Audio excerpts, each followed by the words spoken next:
Hi, my loves, and welcome back to I'm On Your Side with me, your host, Sierra Boudreau. Happy Sunday. I hope you guys have had a really good week. But you guys, okay, let me just start this off and be so honest. I am in an awful mood. And why am I in an awful mood? I really have no idea. I woke up today and I was like, I'm just like not feeling it. I'm not with it.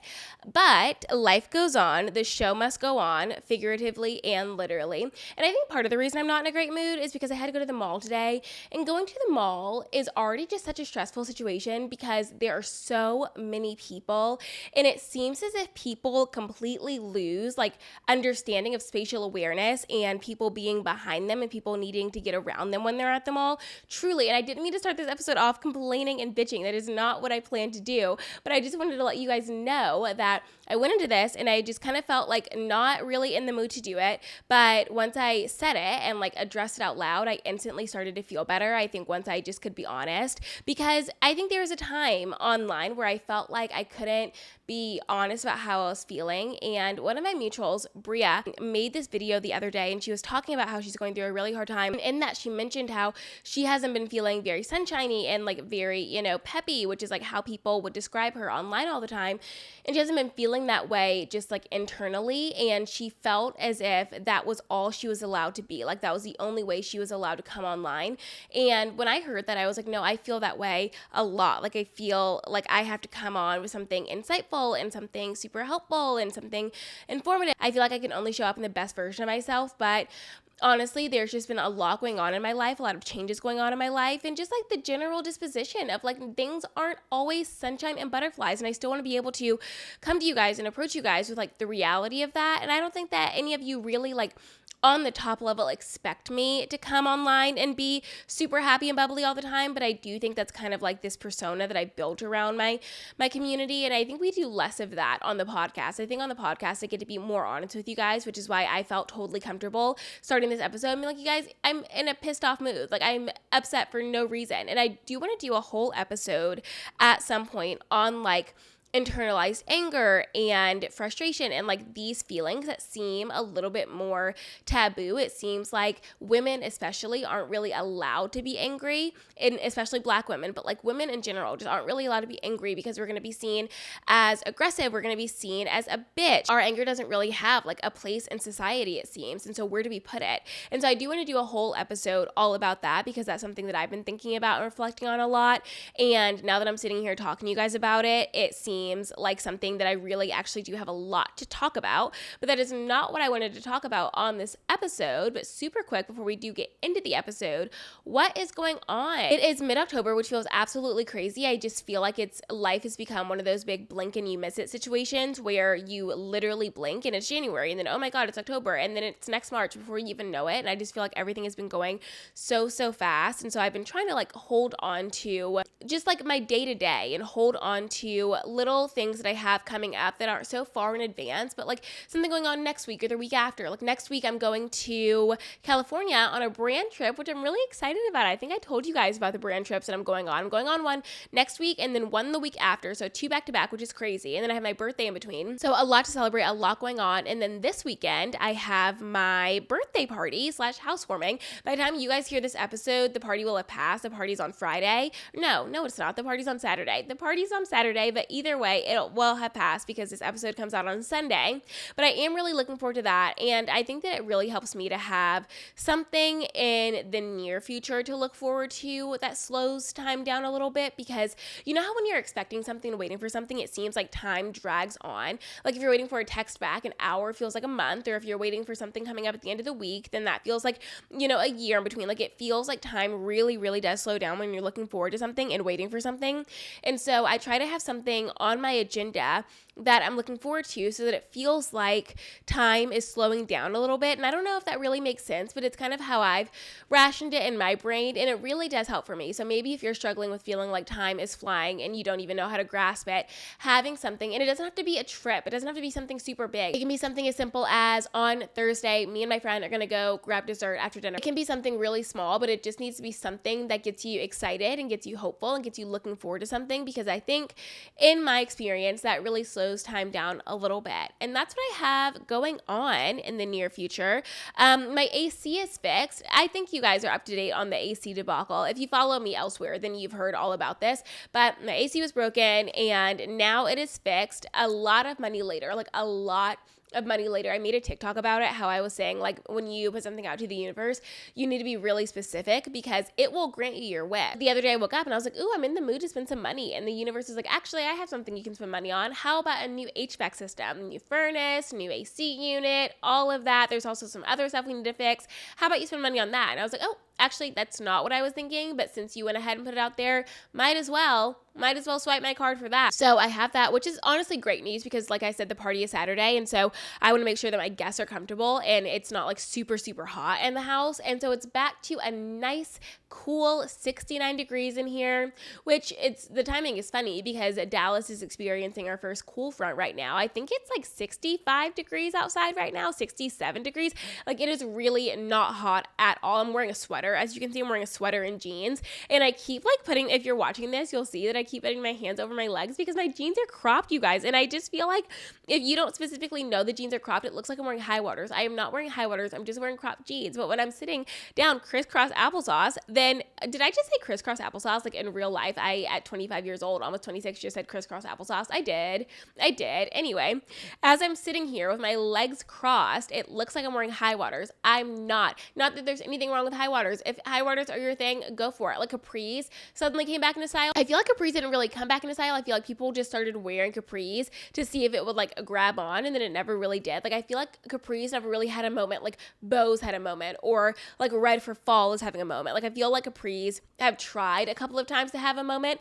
All that to say, wear what you like. Nothing is out if you like it. Like, if you like something, it's in, period, point blank. If you still like something when it's quote out, then it's still in for you. Like, you can wear and do and say whatever you want. It doesn't have to be in, and if somebody declares it out, like, you don't have to listen to them. It doesn't really matter if somebody else declares it out as long as you declare it in.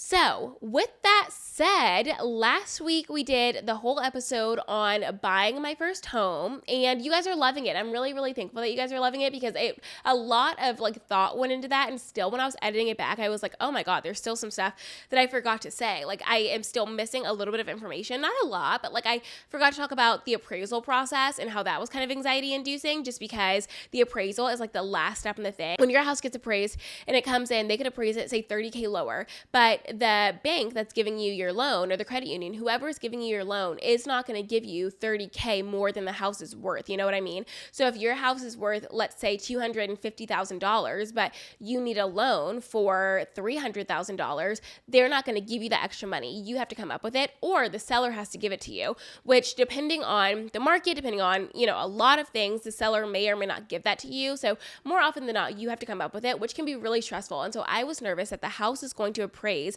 for way lower than what they were selling it at and what, I offered at, because then I was going to have to make up the difference. But my house actually appraised over offer, which was great news because that means I have instant equity. But like we talked about equity, I have beef with equity. Like, I have some serious beef with equity. I'm going to love equity when/if I'm selling the house and the equity really does come to fruition. But until then, I kind of have beef with equity. It's this imaginary, it's not imaginary, that's the wrong word, but it's this thing that everyone's like, equity, equity, equity. And it's like, right, but you can't really touch it. So what does equity mean at the end of the day? And that's my beef with equity. But this week, we're getting all into my first month of owning the home. And I asked you guys on Instagram if you were cool with me splitting them up into 2 episodes, and everyone said yes, which is great because the last week's episode was already a little bit over an hour. And this episode, I don't think is going to be as long, just because, like I said, it is my first month of owning the home. But I do have some things that I wanted to talk to you guys about, things that I've learned, things that I just wasn't expecting, or maybe some things that I was expecting that just have happened in the past month that I've been here.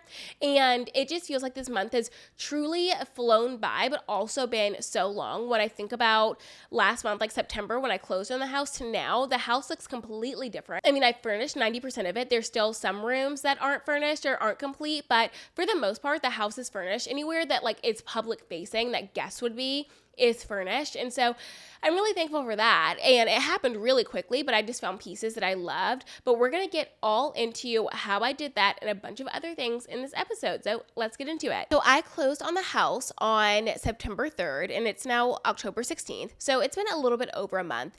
And like I said, I feel like this month has really flown by, but also gone so slowly at the same time. Just so much has happened. And I have been really struggling as the days pass, really taking note of everything that happened in that day and sitting and processing it. And I struggle with that, I think, because it seems like there's always something else right around the corner that needs my attention, needs my focus.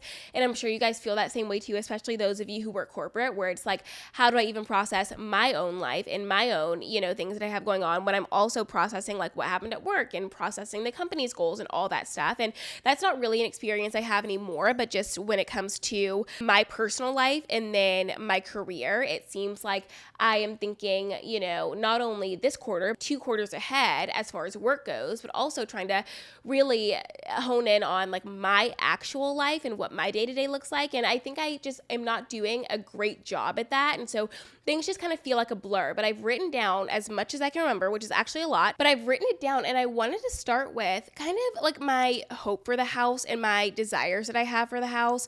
I grew up in a household that had a lot of people in it, but it felt so empty and it felt so lonely. So we talked about this a bit in the family affairs episode of the podcast last season, but there were just so many people in my house, and it felt like there was no community. It felt like there was no joy. There was no laughter. Like I would go to my friends' homes and it seemed so alive compared to my house. I was really afraid of one day having my own home and it feeling that same way.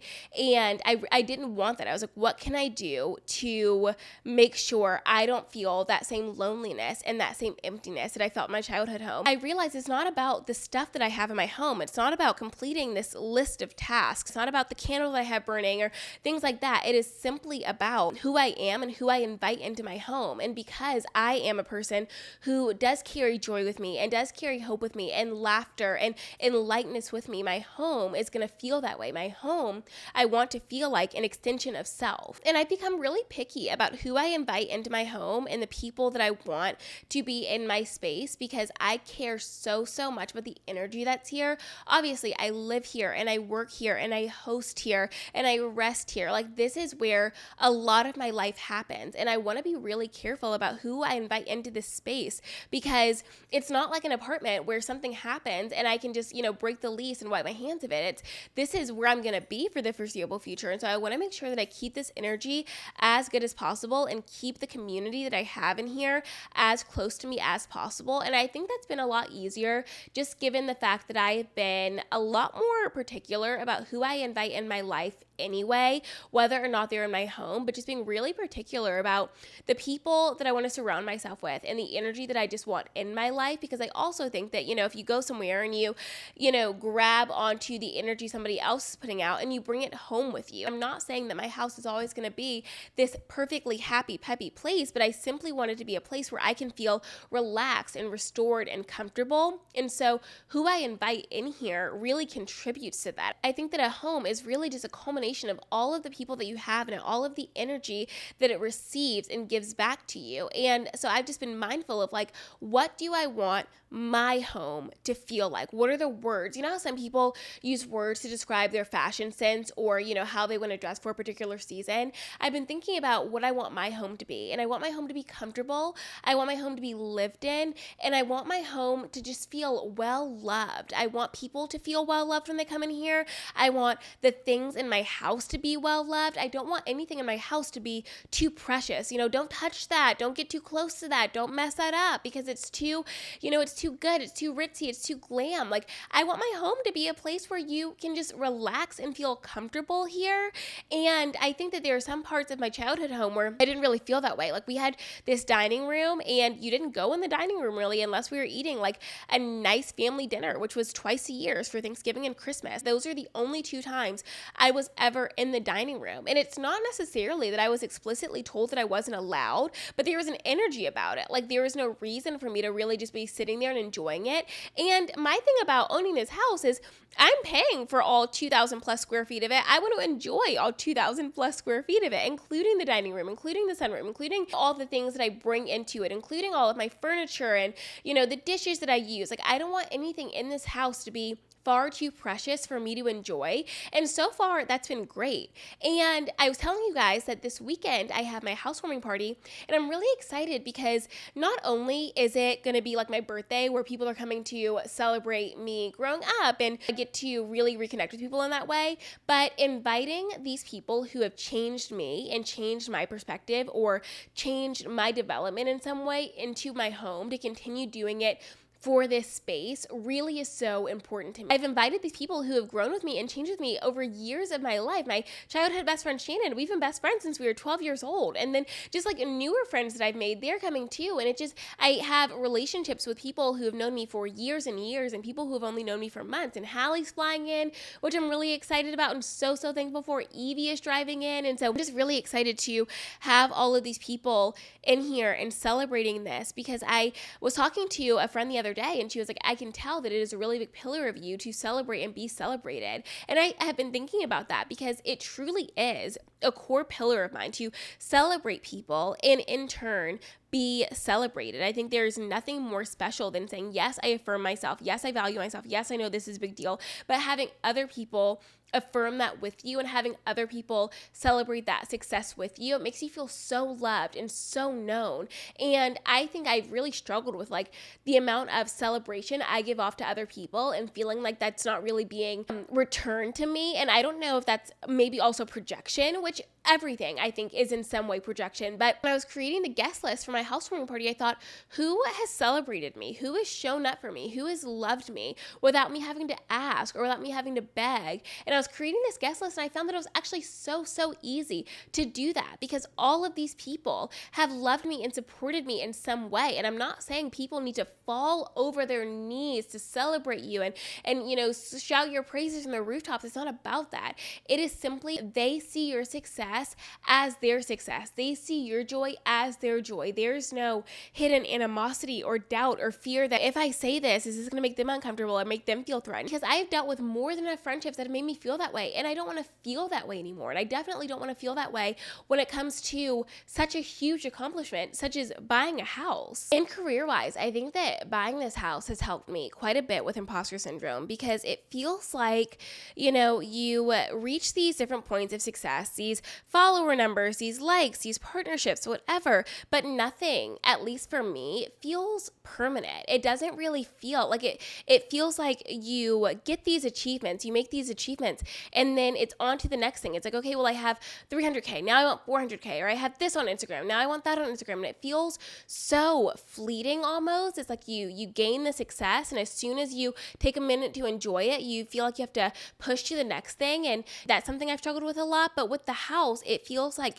every day is a reminder of my success. Every day is a reminder of my hard work. It's not so fleeting. It is right before my eyes. It is physical. I see it. I feel it. I live in it. I exist in it. I share it with other people. Like it feels like a tangible experience of my own success. And that has really helped me a lot. And we talk a lot about this idea of like satisfaction and how hard it is to feel satisfied. And I think part of the reason it's so hard to feel satisfied, like I said in a previous episode, is because we're not noticing, but also because things feel so fleeting. But having this permanent fixture in my life doesn't feel so fleeting. This feels like, oh, this is actually what it means for me to have achieved something. This is a tangible example of my own achievement, and it's not going anywhere. It's not, the app gets shut down tomorrow and then I no longer get to see that following count. It's not how are other people going to perceive this or receive this. Like this house really is just for me. It's how I perceive it and how I receive it and how willing I am to bring other people into it, to enjoy it and celebrate it and gain something from it, that relationships get developed here, that conversations get had here, that love grows here. That feels so real to me, more real to me than any number on social media ever has. And it has helped so much with my career anxiety, with my imposter syndrome. Not saying that like you have to buy a house to feel successful. It can be whatever it is for you. I'm just saying that lately I've been feeling like, oh, what I do matters and what I say online matters because it grants me a place to get to do it more so in my real life for me and for other people. And I think so much about all of the different lives that I'll have in this house, all of the different experiences I'll have in this house, the people that will come here and the community that I'll build and the love that I'll give and the love that I'll receive just all in this house and how it's going to transform for me over the years, over even months, over the past month, how different it has felt for me. And I was walking around last night and I realized, oh, it actually is starting to feel like a home. It's actually starting to feel like mine. It doesn't necessarily feel like this long-term Airbnb, which I've been struggling with a little bit over the past month. It feeling like this long-term rental, right? Like this, I'm here for now, but it doesn't really feel like mine. It feels like I'm playing house in somebody else's house. And at any point, it's going to get ripped out from under me. And slowly but surely, that has started to go away. And I'm realizing, no, this is actually mine to do whatever I want with. This is actually mine to grow in and to live in and to experience and to change how I see fit and to stay the same as I see fit. And it has been this comforting feeling, I think, every day pulling into my garage and being like, oh, I'm home. Like the same way that I felt for my last apartment. You know, I'd walk into the door and I was like, oh, I'm home. Like I get to relax and I get to feel comfortable. And I know that this is my space. And that's how I'm starting to feel for this house. And in the past month, I think there's been moments where I was kind of afraid that I wasn't going to get to feel that. It always, felt like I was walking around like, when is it going to click for me? And I'm not saying it has fully set in, but it's starting to. And that is really special to me because I didn't realize how much I was missing that feeling until I started to get it back and how important it is for me to feel fully comfortable and fully safe in my own home. And I'll be honest, in my first month, I felt a lot of anxiety. I think that there was a big difference from living in an apartment where you had to enter the code, 3 different codes, 3 different times to even get into my front door. And now I'm just on the street, I'm just like in a neighborhood and I feel more exposed in that way. And so I was getting a lot of anxiety about that, which was really hard because I hadn't experienced anxiety in that way. Then I was also feeling anxiety just about various things in my life. It was really an anxious month, September and the beginning of October it felt very heavy. And that has slowly started to dissipate the more that I just allowed myself to settle and to feel comfortable and to acknowledge that when I'm having anxious thoughts, they are just thoughts. My anxious thoughts do not live here, right? They come and they go. I acknowledge them, I see them, and then they float away and make room for new thoughts. And I've been trying to remind myself that my thoughts are not necessarily my fault. They are my responsibility though, right? The thoughts that come in, I acknowledge them and I say, what can I do with this? What can I take from this? What can I learn from this? And then I let it go. And it doesn't have to be this long drawn out process. Like when something comes in and I acknowledge it, oh, I'm anxious. Okay. And then I let it go and I make room for a new experience, a new emotion, a new way to comfort myself. Like, oh, I feel anxious in this moment because it's dark out and I feel a little bit nervous about just like being home alone right now. But then remembering I actually am very safe here. I have no reason to feel nervous here. And I have no reason to live in fear of things that have not happened and likely will not happen. I think that making room to acknowledge your feelings is also making room to comfort yourself, leaving room for you to show up for yourself, even in really quick, fleeting moments. And I want to say this, there is nothing wrong with renting. Rent for as long as you want. Rent for as long as it feels comfortable. There is no rush to buy because in my first month and a half, I have realized whatever I thought I was going to spend, double it. Like it really is such an expensive endeavor and it's only worth it if you fully do believe that owning property is worth it. Do not buy a house because you think that's, quote, what you should be doing. Do not buy a house because everyone else online is doing it. Do not buy a house because you feel pressured by Instagram or by your family members or by society as a whole. Do not buy until you're ready to buy. There is no rush. And it feels like everybody's buying their house and I need to catch up and, let me grind so that I can do that too. And then you get into a situation and you're like, oh, I can afford to actually buy the house, but I can't afford the upkeep. I can't afford the maintenance. And then you start to feel really anxious and stuck in that way. Like it's not worth it. I made this joke video last month about how my pool was green. If you guys follow me elsewhere, you saw the saga of like my pool being key lime green. Like it was really, really awful. I made this joke and I was like, if you get online and you're starting to see other people buy these houses with these pools, leave the jealousy. Like there's no need to be jealousy because it is not what you think it is. And somebody commented and they were like, why would you ruin the dream for other people? Just get a pool guy and blah, blah, blah. And I was like, okay, first of all, acknowledging the reality of home ownership is not ruining the dream. We really need to start acknowledging that the dream is not actually the reality in a lot of these cases. And while I can afford to hire a pool guy and they can come every week and do maintenance on my pool and I don't have to worry about anything, that is an added expense. And I'm telling you, when I first started looking at houses, I thought in the back of my mind, I wanted a pool. I was not aware of how expensive pools really were. The upkeep of pools can be absolutely insane. There's so much maintenance that needs to go into a pool, and not only just the chemicals, but like the plastering, the safety precautions. There's so much, the equipment, there's so much that goes into a pool that I wasn't even aware of. It is not ruining the dream to expose the reality of it. And I felt really strong in my conviction that I should be showing the realities of home ownership. It is not just sunshine and rainbows and everything is perfect and smooth sailing and no added expenses come up. That's just not how it goes.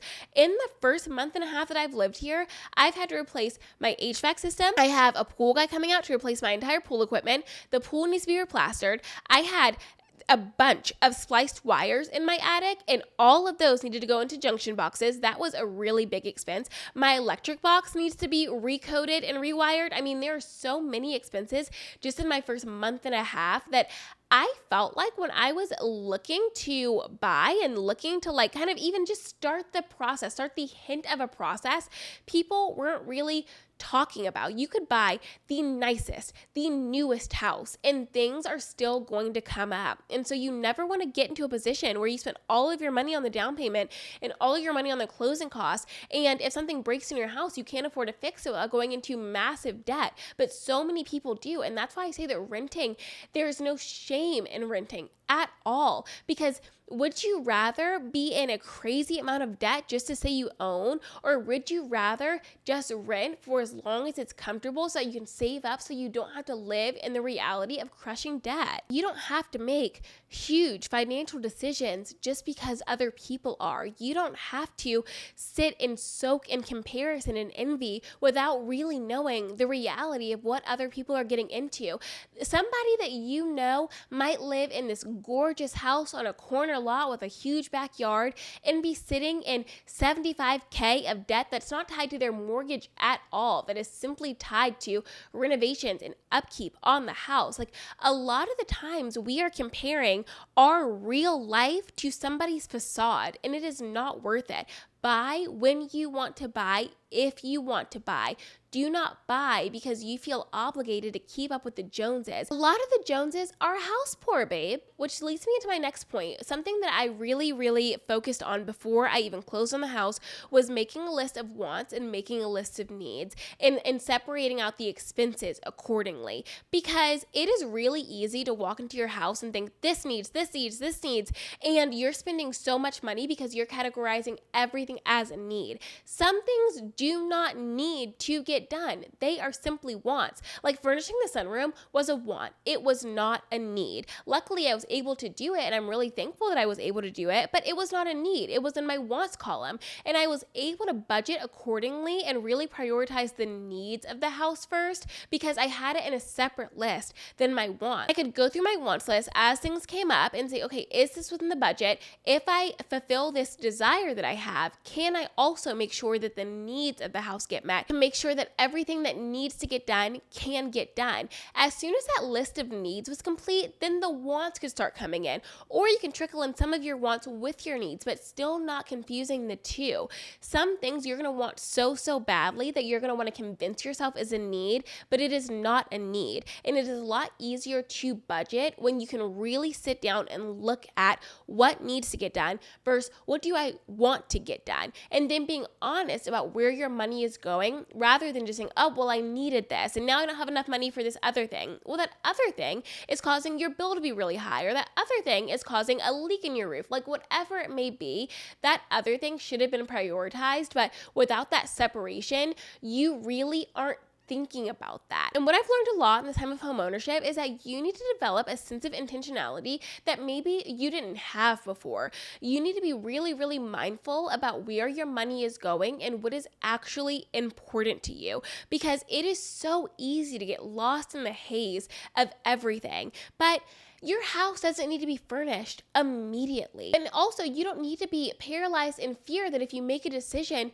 then it's permanent. You can paint your bedroom a key lime green because this month you think it's gonna look best key lime green. And then in 3 months, you could change it again if you want to change it again. But yes, there are expenses that come along with that. It's not cheap. It is not easy to do that. But I think a lot of people from like different, forums I'm part of or different things that I'm reading, a lot of people are so afraid to make changes to their house because they think if I make this change, this is what it's going to be forever. And that is simply not true, because one of the best things about owning the home is simply that you own it. You can change and shake and move and redo as many times as you want, and a landlord is not going to come get you. You are the landlord. No one is trying to catch you in a deposit. You have paid for the house. You own the house. Therefore, you can make whatever changes you want. And if a month later, a year later, 5 years later, you don't like it anymore, you can change it again. And there's also a difference between expected expenses and unexpected expenses. You know how I was talking about like your wants and your needs? You can only put things on your needs list that you expect. Things that were expected. I knew that I needed new insulation blown in. I knew that I needed my electrical box updated. I knew that I needed my pool, updated and fixed and renovated, all that stuff. Those were expected expenses that I could put on my needs list. Unexpected, my AC and my furnace going out. Completely unexpected. I could not put that on my needs list because I didn't know it was going to need to happen. What else? The splice wires in the attic. I knew that I had a couple when they went up there and did the inspection. There were more that the inspector didn't catch. These are things that I could not have planned for, but I did plan for them in a roundabout way. Just because you can't plan for the exact thing because you don't know what might happen, you can plan in a broad way. And you need to decide how much money do you want to set aside and make sure that you absolutely have for things that come up. Or how much debt are you comfortable being in? I am not ever trying to villainize debt. Debt is not morally bad. But we should be really responsible and really aware of how much debt we're getting into, because it can come back and haunt us and it can add up so quickly. And then it feels like you can't even dig yourself out of it. It feels so deep and it feels so big. We just have to be mindful. So you need to decide, okay, I am willing to go into this much debt at a time for the house. I am willing to charge this much. Anything beyond that is going to have to wait. And then once you have settled on that number, then you can act accordingly. Or this is how much I want to have in my savings at all times. I have more than that right now, but if something comes up, I'm comfortable putting this much towards it as long as I keep this much in my savings. Whether you're going the savings route or you're going the credit route, it doesn't really matter. What matters is that you're being extremely intentional with your money, because you already just made this really big purchase. You can understand that requires a lot of money. And so you want to make sure that you're comfortable with what you have left over or what you have available in credit to you or what you have in your savings. You want to make sure that you are putting yourself in the best financial position possible, because no matter how much you plan, there is no amount of planning in the world that is going to just stop things from happening. What I've learned is that things simply will break. They will break. Things you didn't even know could break. Things you didn't even know you had in your house could break. Little pieces, little parts, little itty bitty things that you think, oh, how could that even happen? I didn't even know that was a thing. It can happen. And so you don't want to be in a position where you're scrambling, trying to scrape together money because you didn't plan at all for unexpected expenses. Unexpected expenses are just part of the homeowner process. Owning this house has been one of the greatest joys in my life and also one of the scarier things that I've done because it feels like such a big grown-up adult decision. But I have to remind myself that I am a big adult grown up. It's not that I am waiting to become one. I simply am one. And that can look different than what I thought it was going to look like. Being an adult, being a grown up, you can say, is not this really stuffy, this really scary. I made an adult decision because I am an adult. I am not waiting for some grown person to tell me what to do. I am a grown person and I can make my own decisions. And I think I pushed against that for so long. I was so afraid of being the adult that had the final say. I was waiting for somebody else to come along and approve or co-sign my decisions. But the more that I've gotten into this process, the more I've realized I can just trust myself. I know how to make the best decisions for myself and for my home and for my life because I have a lot of practice in listening to myself and guiding myself and trusting myself. Being an adult and making adult decisions doesn't have to feel really terrifying. I know it's different because our consequences are different, right? Like you make the wrong decision and it affects more people and more things in your life. But you have to remember that by the time you get to these bigger decisions, you've already had a million other experiences with a million different decisions. You can trust yourself. You deserve to trust yourself. And if you make the wrong choice, you can always make another one. And if you feel out of your depth, you're allowed to ask for help. Being an adult doesn't mean that you are the end all be all. It all depends on and weighs on you. You still have community. You still have resources. You still have help. But you also deserve to remember that you are your own resource. You are your own help. You are your own guiding light, right? You yourself are worth listening to. You really, truly are worth listening to. I wanted to touch on a little more that feeling of like settling into your home. I think part of settling into your home is settling into your community, talking to your neighbors, even if you feel awkward. And I think I felt awkward for a little bit. I was like, oh, I'm the new girl on the block and I'm young and I don't want people to think anything weird about me. I don't want people to feel strange. I'm knocking on their door. I mean, I didn't knock on any doors. Actually, meeting my neighbors was a really, really easy process because a lot of my neighbors are like outside doing yard work or whatever, and all I had to do was like stop by. So that was really easy. And I met quite a few of my neighbors simply by just like being outside, walking the dogs, interacting, whatever. It's been a quite easy process, but it can feel really awkward to introduce yourself because you're like, well, what if they're not social, or what if I don't know what to say, or what if it makes them uncomfortable? Odds are it's not going to make them uncomfortable. And if it does make them uncomfortable, then you will sense that and you just like won't speak to them anymore, and it's fine. But part of what helped me a lot with my anxiety was just knowing the people around me, knowing that these are real people that have faces and names. I know who lives around me. I know what cars to expect. I know who to expect. If somebody knocks on my door and it might seem random, but like, oh, that's just my neighbor. Oh, I know who that is.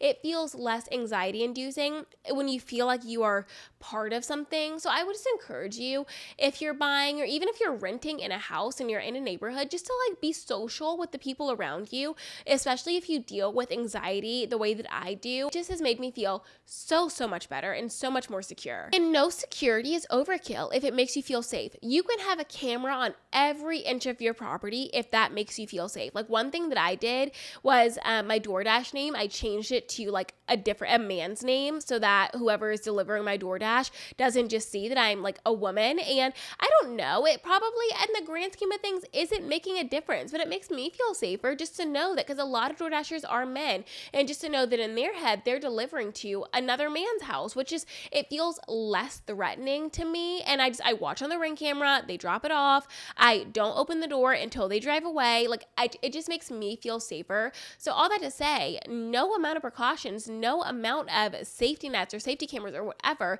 is overkill. If it makes you feel safe, it really doesn't matter what anybody else thinks about your security system. As long as you feel good living in your house, at the end of the day, that is is what matters. And you also get to decide if you want to be a DIYer or if you want to be someone who hires out or a mix of both. Like, there are some things that Alex and I are really comfortable DIYing around the house. Like, some things that just are relatively easy and some things we're not going to do. Like, we had to replace some GFCIs in the house that were by water sources, like the plugs, because they were the traditional ones. And that we felt really comfortable turning off the electricity, replacing. When I say we, I mean he, but like that is something he felt really comfortable doing. But there are some things that I just didn't feel comfortable doing or feel comfortable having him do, like things in the attic. Obviously replacing the AC, like we're not doing that. We're hiring out for that. Things like that. So you get to decide. But I think that there is a huge feeling of accomplishment when you finish a project. Like right now, I'm working on adding handles and poles to all of the kitchen cabinets, and just going in there and looking at it and seeing it look really nice and cohesive, I get a sense of pride every time because I'm like, oh, I did that. And there's nothing wrong with hiring things out. Lord knows I love to hire a TaskRabbit, but some things you really can just do, and there's a pride that comes with knowing you did it by yourself. And I want to end on this. Do not feel bad if after you close on your house, you don't say yes to a lot of invitations. You don't say yes to a lot of dinners out. You don't say yes to a lot of vacations. It's okay to say no for a little bit to rebuild your savings, because for a lot of people, when you buy a house, it takes a lot of your savings. There is nothing wrong with rebuilding that and budgeting accordingly. And anybody who judges you for that probably doesn't know what it's like to buy a house and spend all that money, or is really just judgmental and not someone you really want to hang out with or spend time with anyway. So just be mindful of like, I am making decisions the best way that I know how, and sometimes I'm going to have to say no to invitations so that this thing in my house can get done. And also, it's okay to enjoy your mortgage. You can have all of the money left over in the world. If you want to be home because you just bought a house, be home. I love being home. I feel so much comfort in being home and enjoying my mortgage. I say no to a lot of invitations, and it's not about money. It's not about things like that. It's simply about like, I want to be here because it is mine and because I own it. And inviting people over is great, is fun, but also like you don't have to do that either. Like I said at the beginning of the episode, like you can be really particular about who you invite in your space and who you want here, because the energy in here is sacred. The energy in your home affects you because you live in it. So it's okay to not have people over. If somebody's dropping you off, you don't have to invite them in. If you're on a date with somebody and they want to come over, you don't have to say yes. Like you deserve, and this is for home ownership, this is for apartments, this is for any space that you live in. You do not have to say yes to inviting people in your space just because they want to enter it. It's yours, babe. Thank you guys for tuning in. I think that wraps up the home series for now. I'm sure in a year I'll have something more to say or something different to say, but for right now, that wraps up the home series. I know that you guys were looking forward to this, so I hope that I did it justice. But thank you for tuning in. I have some good episodes coming up for you guys in the next couple of weeks, so I can't wait to see you guys around every Sunday, and then of course on Instagram and TikTok in between. But I love you so much, and I am on your side. Mwah.